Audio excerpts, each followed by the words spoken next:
Good morning, good afternoon, good evening. Hello, creepy friends. Welcome to Slams and Bobs, where we're going to be that Thunderbirds girl today because it's time for the penultimate episode review of Thunderbirds Argo. I cannot believe we are literally on the last penultimate episode, that one.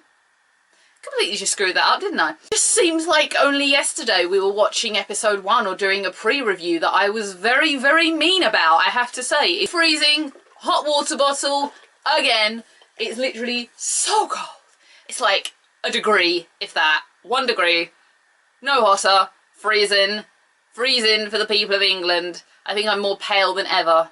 I like being pale though. The episode this week was called Undercover, and the episode starts with Penelope and Parker doing some kind of covert operation. They're liaising with the GDF. Scott's involved.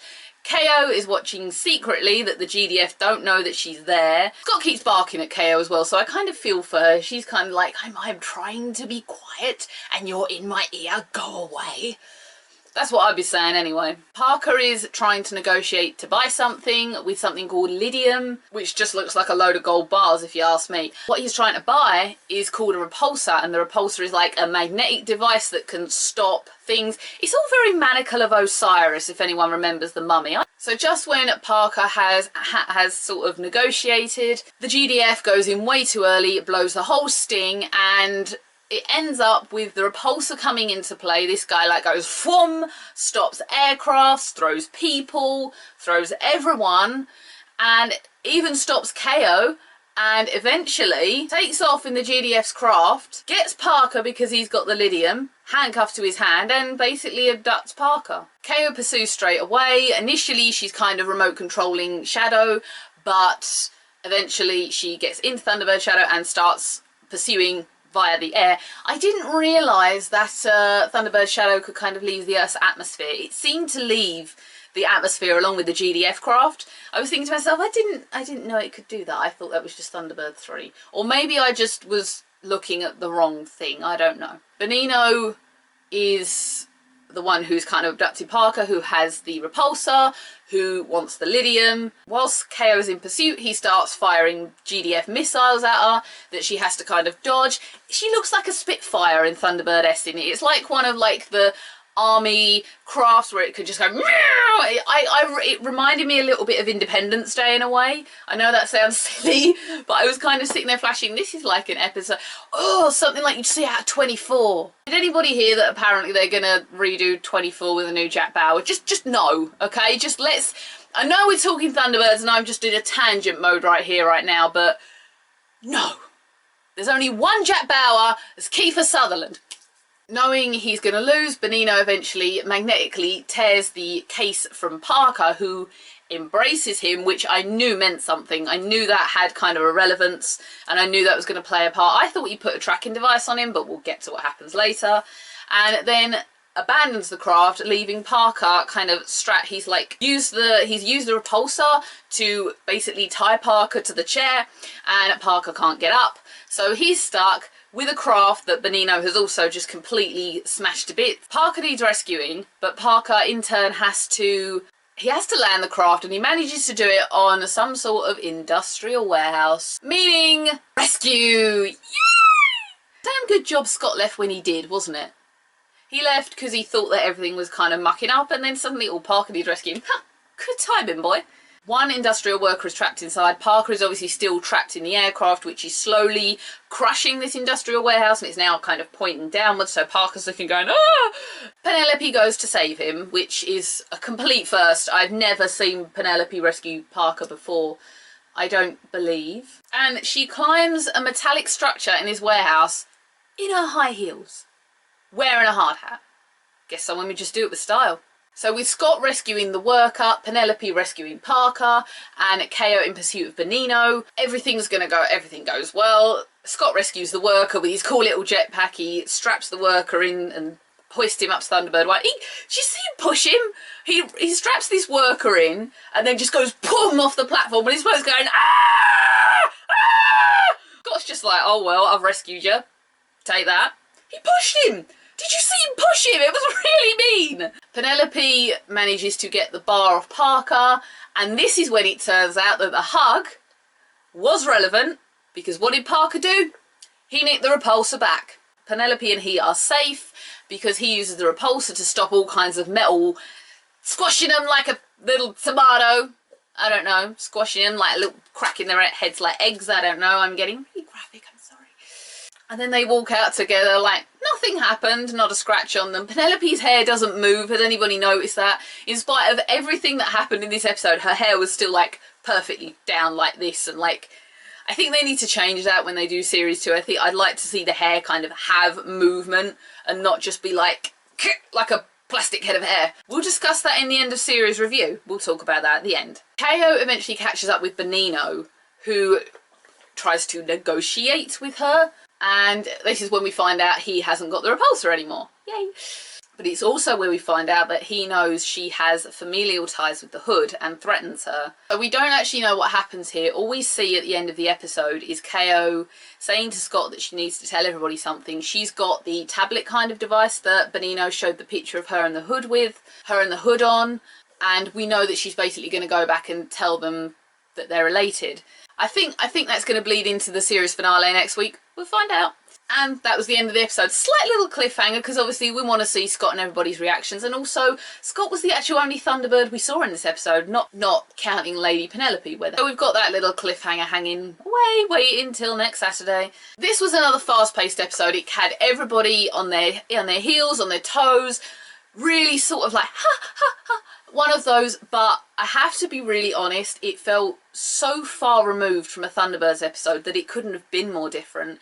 I'm not going to be mean about it, I'm not being overly critical, but to me it felt like it wasn't the Thunderbirds at all. Obviously, I know that the new series is completely going to differ from the original. I've accepted a lot of these things, but this, I mean, every other episode, even Designated Driver, which has proved hugely unpopular, no offence David Baddiel, has an essence of Thunderbirds in some way about it, you know. Alright, they still just, obviously I've said a million times, they have different restrictions on what they can show kids nowadays, and we'll talk about that in the finale because I've got a whole big piece on that I want to talk about. This just felt like it wasn't the Thunderbirds at all. It felt like another show. It felt like it should be like the KO show or sort of, you know, something else. And from that aspect of it, I will be brutally honest and say I didn't enjoy it. I enjoyed the show, but as a Thunderbirds episode, I didn't feel it was one of those. With regards to KO revealing that the Hood is her uncle, in this series, we are aware, or sort of she is aware rather, that she has a familial tie with the Hood, but when I think back to the original, I don't think Carano ever actually knew, or unless he just didn't say. When the Hood was messing with him with his little psychic powers that I miss in this series, he kind of never actually reveals to anybody that the Hood is his brother. Is it brother or half brother? They're brothers in some way, okay, we'll leave it as that. Unless he was aware and didn't say. The Thunderbirds obviously never knew about it. In the episode where Tintin is kind of hypnotised by the Hood, she doesn't recognise him as being her uncle, and if she does, she doesn't say anything. So this is the series where she kind of has knowledge of the tie but hasn't told anyone. Now, I don't know why it would impact. I mean, she's obviously been with Scott and everybody for yonks before the series began, and the Hood has only just come out as their villain. I think they would have no reason to out her, but I've got a feeling that's the way it might go, because obviously then they're going to have trust issues, which I guess is a natural response. They're sitting there going, well, are you actually working for your uncle?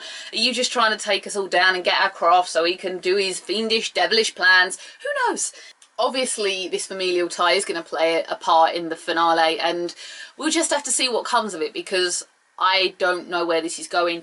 Which leads me on to saying I thought that the last 3 episodes would have an extreme amount of relevance to the finale, and beyond a few slim little things, the guy that the GDF take, who isn't who he says he is, who the Hood confronts later, the repulsor, and obviously KO's revealing her tie to the Hood, there hasn't been much to go on, I don't feel. I literally, beyond the trailer that was kind of recorded and stuck on the Facebook page, which shows all the Thunderbirds having to leave Tracy Island because it's been compromised in some way, I think, which I'm not one for liking that.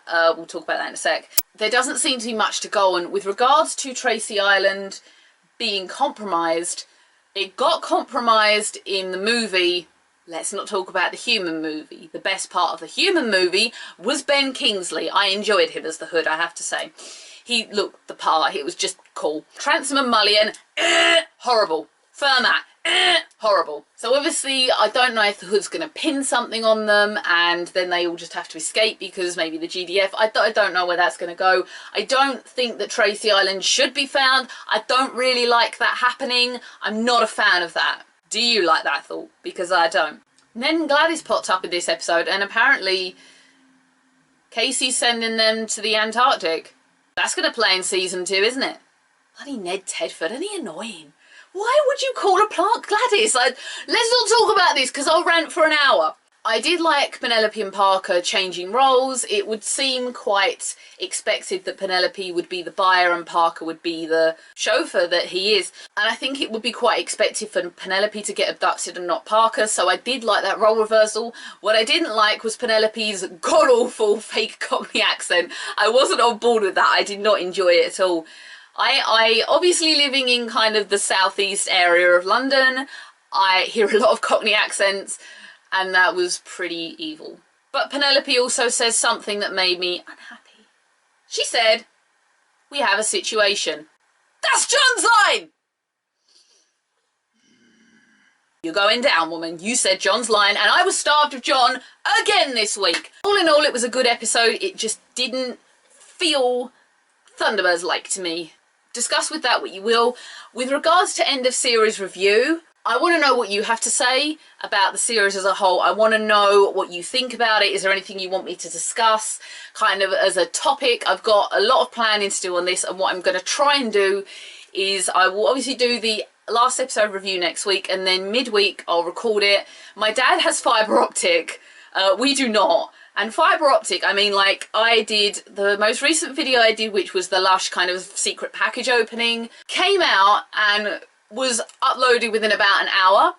If I was doing that here, it would take about 5. I literally have to set the laptop up to carry on uploading while I go to bed because ours is so slow. So I will try and get that up when I'm at my dad's, because obviously his upload speed is a million times better than mine. But I want to know what you want me to talk about. I've obviously got a few things to say, but I also want to know what you want me to say, because obviously you lot have been my driving force to doing this. If you hadn't have sort of commented and left me nice words, or some have left me not so nice words and sort of encouraged me to carry on, you even encouraged me to review some original episodes, which I wasn't expecting to do, but for you I've done it, and because you requested it I've done it. But whatever you want me to kind of talk about, please tell me down here with regards to this series, and what do you want to see in series 2, most importantly.